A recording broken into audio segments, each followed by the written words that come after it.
Price God. இன்றைய தியானம் சங்கீதம் 34 1 முதல் 10 வரை. கர்த்தரை நான் எக்காலத்திலும் சோஸ்திரிப்பேன். அவர் துதி எப்போதும் என் வாயில் இருக்கும். கர்த்தருக்குள் என் ஆத்துமா மேன்மை பாராட்டும். சிறுமைப்பட்டவர்கள் அதை கேட்டு மகிழ்வார்கள். என்னோடே கூட கர்த்தரை மகிமைப்படுத்துங்கள். நாம் ஒருமித்து அவர் நாமத்தை உயர்த்துவோமாக. நான் கர்த்தரை தேடினேன். அவர் எனக்கு செவி கொடுத்து என்னுடைய எல்லா பயத்துக்கும் என்னை நீங்களாக்கி விட்டார். அவர்கள் அவரை நோக்கி பார்த்து பிரகாசமடைந்தார்கள். அவர்கள் முகங்கள் வெட்கப்படவில்லை.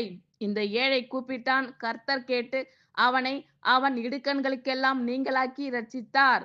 கர்த்தருடைய தூதன் அவருக்கு பயந்தவர்களை சூழ பாளையம் இறங்கி அவர்களை விடுவிக்கிறார். கர்த்தர் நல்லவர் என்பதை ருசித்து பாருங்கள். அவர் மேல் நம்பிக்கையாய் இருக்கிற மனுஷன் பாக்கியவான். கர்த்தருடைய பரிசுத்தவான்களே, அவருக்கு பயந்திருங்கள். அவருக்கு பயந்தவர்களுக்கு குறைவில்லை. சிங்கக்குட்டிகள் தாழ்ச்சி அடைந்து பட்டினியாய் இருக்கும். கர்த்தரை தேடுகிறவர்களுக்கோ ஒரு நன்மையும் குறைவுபடாது. ஆமென். Thank you Lord.